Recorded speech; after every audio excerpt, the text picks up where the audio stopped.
Everyone, I hope आप लोग बहुत अच्छे होंगे। आप लोगों की तैयारी बहुत अच्छी चल रही होगी। सो कल हमने आप लोगों से मेंस के बारे में बात किया था। आज हम बात करने वाले हैं प्रीलिम्स पर, क्योंकि बहुत सारे ऐसे स्टूडेंट थे जो प्रीलिम्स पहली बार दे रहे हैं। उन्होंने प्रीलिम्स का फॉर्म भर दिया था, बट पिछली बार का आर नहीं दिया था, तो इस बार का वो लोग आर दे रहे हैं।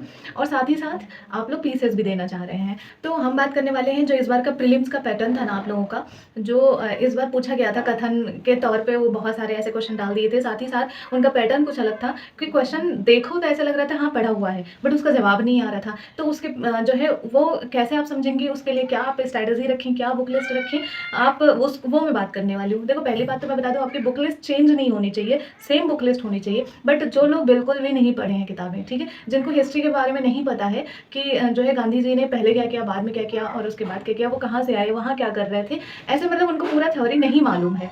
जैसे आपको नहीं मालूम है कि आपके घर पे कोई मेहमान आया है तो वो कौन है, कहाँ से, उनका बैकग्राउंड नहीं पता, बस आपने फैक्ट याद कर लिया, हाँ मम्मी के भाई हैं तो ऐसे ऐसे हमारे मामा लगेंगे, ऐसे बस हमारे मामा हैं। ये भी नहीं पता कि मम्मी के कौन है, सिर्फ आपको पता है हमारे मामा है, ठीक है। एग्जाम्पल पे मत जाना, यूँ ही दे दिया।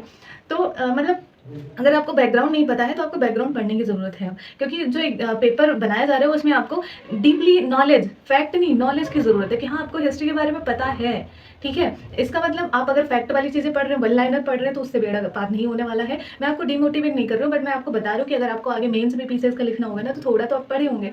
तो इसलिए क्या करें कि आप अपनी बुक लिस्ट पर ध्यान दें। जैसे कि आप सिर्फ और सिर्फ वन लाइनर कुछ पढ़ रहे थे, रिविजन कर रहे थे, आपको बिल्कुल भी हिस्ट्री का एच नहीं पता, तो आप क्या करें कि आप किताबें ले लें, परीक्षावाड़ी ले सकते हैं। जिन सब्जेक्टों पे आप थोड़ा नॉलेज है वो मत लो, जिन सब्जेक्ट पे आपको लगता है कि हाँ लेने की जरूरत है आप उसको ले लो, ठीक है। और पहले आप किताबें पढ़ लो, आपको एक रिदम बन जाएगा कि हाँ पहले क्या हुआ और कैसे हुआ, वो वहाँ क्यों गए थे। अब आप खुद ही बताओ कि गांधी जी साउथ अफ्रीका क्यों गए थे, ठीक है, या गांधी जी ने यहाँ आंदोलन क्यों स्टार्ट किया था। आप बताना कमेंट में कि गांधी जी ने यहाँ आंदोलन, मतलब जो भी उन्होंने किया, जो भी उनके मतलब कार्यक्रम थे, जो भी उन्होंने सहयोग दिया इंडियन को, भारतीयों को, वो क्या उनके दिमाग में ऐसे सोच आई कि उनको देना चाहिए, इंडियन में क्या देखा उन्होंने, ठीक है। आप खुद बताना। तो ये आपको, ये सारे क्वेश्चन आपको कब सॉल्व होंगे, जब आप किताब पढ़ेंगे, ठीक है। और किताब पढ़ेंगे तभी आपको पता चलेगा कि हाँ ये क्यों हो रहा है या क्यों किया उन्होंने, ठीक है। तो अब आपने, और हाँ अगर आप लोगों ने नहीं पढ़ी है तो मैं जेन्युइन बता रहा हूँ, समय है तो आप लोग आराम से किताबें पढ़ लो, प्रीलिम्स पर ध्यान दे दो, बट मेंस पे अभी मत देना, ठीक है।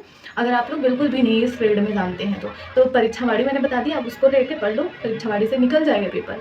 मेरे पास परीक्षावाड़ी के सिवा, हाँ भले ही रिव्यू के लिए आप लोगों को बताने के लिए कि हाँ ये किताब ले लो, वो किताब ले लो, आप लोग कमेंट करते हैं ना कि ये मेरे पास है किताब, तो फिर मुझे लानी पड़ती है कि आप लोगों को गलत नहीं नॉलेज दे सकते। तो मैं किताबें भले रखती हूँ, मुझे किताबें रखने का शौक है, क्योंकि मुझे गिफ्ट में मिल जाते हैं किताबें, लेकिन मैं पढ़ी एक ही किताब, परीक्षावाड़ी मैंने पढ़ ली और अपना पूर्वालोकन लगा लिया, ठीक है, यही मैंने किया था। तो आप लोग जो है इस तरह से अब अपनी बुक लिस्ट रखें। अब जो लोग पढ़े हुए हैं, जिनके पास खुद की नोट्स है या बुक से पढ़े हुए हैं या उनको नॉलेज है पहले से, ठीक है, जिनके पास खुद के नोट्स हैं, वो लोग भी वो क्या करेंगे, आपको बुक पे पढ़ने की जरूरत नहीं है, आपके पास नोट्स है, इसका मतलब आपको नॉलेज है, तो आप लोग अपना नोट्स रिविजन करो, पूर्वालोकन लगाओ। और जिन लोगों के पास मतलब है नॉलेज थोड़ा बहुत, वो सिर्फ क्या करें कि पूर्वालोकन लगाएं। यार पूर्वालोकन से पेपर निकलता है, गारंटी के साथ निकलता है। आप अगर पूर्वालोकन अच्छे से पढ़ के गए होते, आपका अच्छा खासा 120 नंबर तक बनता, ठीक है। तो ये मत कहना कि पूर्वालोकन से ही सिलेक्शन, पूर्वालोकन से अब भी सिलेक्शन होगा। तो पूर्वालोकन लगाओ, सारे सब्जेक्ट का रखो, ठीक है, और पूर्वालोकन फिर लगाओ। जिनका नहीं है उनके लिए मैं बता रही हूँ कि आप बुक लिस्ट रखो, फिर उसके बाद पूर्वालोकन लगाना। तो ये हो गई आपकी बुक जो है स्ट्रैटेजी, ठीक है। और आप ये सॉल्व कैसे कर पाएंगे क्वेश्चन, आप इसके लिए बार बार टेस्ट लगाएंगे, ज़्यादा से ज़्यादा टेस्ट लगाएं। आप ये मत देखो कि पुराना टेस्ट है नया टेस्ट है, जो भी टेस्ट आपको मार्केट में मिल जा रहे हैं, अगर पुराने भी टेस्ट मिल जा रहे हैं जो 11 तक हुए हैं, तो आप वो भी लगा सकते हो, ऐसा नहीं लगा सकते। आप जो है सेक्शनल टेस्ट लगा सकते हो, आपके जो है फैक्ट स्ट्रॉन्ग होंगे।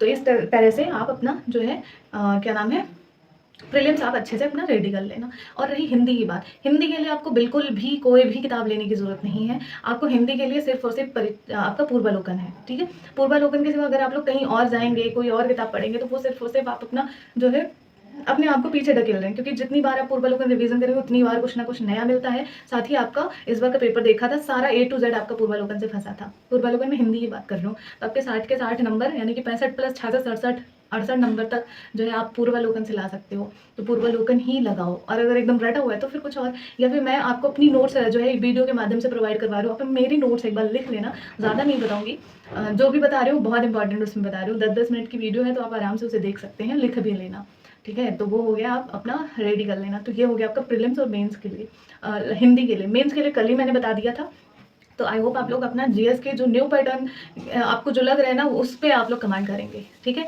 अब मैंने आप लोगों को बता दिया कि आप क्या पढ़ना है। अगर आप लोग नए हैं तो आप लोग परीक्षावाड़ी रखो और पूर्वालोकन रखो। अगर आप लोग बहुत मतलब आपके पास नोट्स है तो नोट्स और पूर्वालोकन, और अगर आपके पास जो है पढ़ा हुआ है कहीं से भी तो आप पूर्वालोकन ही रख लो। बार बार रिवीजन करो, नोट्स बनाओ, उसके प्रॉपर रिवीजन करो, टेस्ट लगाओ, बस यही करना है आपको। बस हाँ, डेली पढ़ते रहना है। तो ये रहा आपकी सारी स्ट्रैटेजी। आई होप आप लोग करेंगे। और डेली टारगेट दिया जाता है पूर्वालोकन के, तो आप लोग उसमें भी शामिल हो सकते हो, पूर्वालोकन के टारगेट लगा सकते हैं, डेली देते हैं हम। तो और करंट अफेयर के लिए बहुत इंपॉर्टेंट जो भूले जा रहे थे हम, करंट अफेयर के लिए आप क्या करो कि अभी मंथली क्रॉनिकल आती है, आप वो ले सकते हैं, ठीक है। या किसी की भी वीडियो देख लो, यूट्यूब पर आती है, किसी की भी देख लो तो आप वो देख सकते हो, ठीक है।